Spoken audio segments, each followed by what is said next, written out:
These days, I have access to so many television channels with different contents to choose from. It's easier for me to communicate to my family members, my friends. Huduma za simu zimenisaidia sana kwa kutuma pesa nyumbani kwa wazazi. Naweza watumia wakati wowote, iwe ni mchana wala usiku.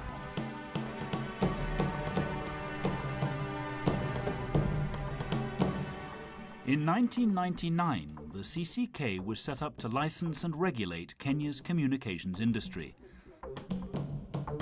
Cell phone services, internet access, broadcasting and the postal industry have all been transformed over the last 15 years. Kenya's traditional industries are now being challenged by new businesses that trade in information, education and entertainment. The CCK has been the key driver in this revolution, and this is just the beginning. CCK as a regulator has worked very professionally. They regulate one of the most vibrant sectors in the country. We used to rely on only very few media outlets to be able to inform people on what is happening. Today, there are very many media platforms. Kenyans are able to get information at an instant. CCK has played a very crucial role in the transformation of the ICT sector by setting out the rules of the game. But more importantly, we have also seen the protection of the consumer. We have seen some amazing things happen in Kenya in the last 15 years, and I believe that CCK has played a pivotal role in creating policy and particularly engaging the big boys and challenging the big boys and in their ways of operating and making sure that consumers are also taken care of.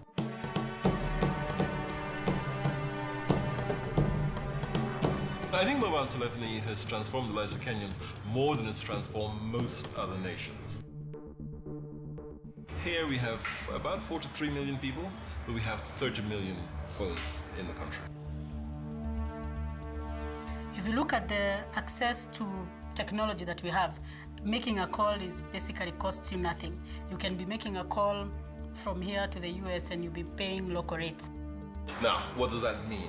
It means that just in terms of maintaining communication with the outside world, the mobile phone is the only product you have.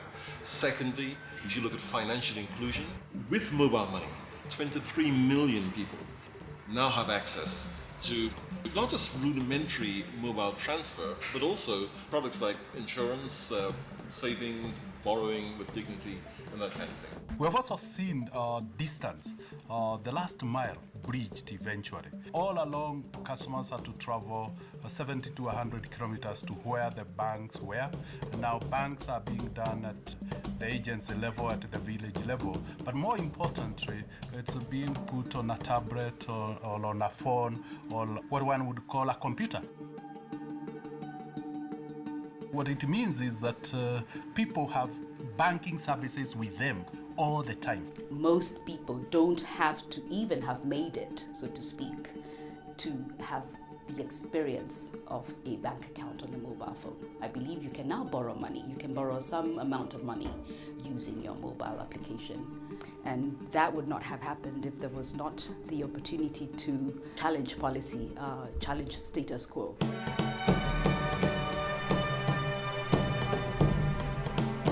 Now we have data that's as low as $1 per MB on the cables, which we would never believe would be capable of happening in Africa. So a lot of people are now getting access to information. Digital villages have now been launched across the country. Anybody can have access to the cable system. We'll start to see agricultural benefits, we'll start to see health benefits, we'll start to see education benefits. Through data, children will have access to any information in the world, and they'll have it in the palm of their hand.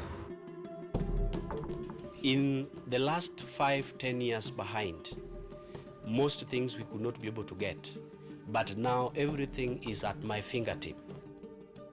When I interact with the students who are mostly disabled students, we speak of the materials being available whenever there is internet.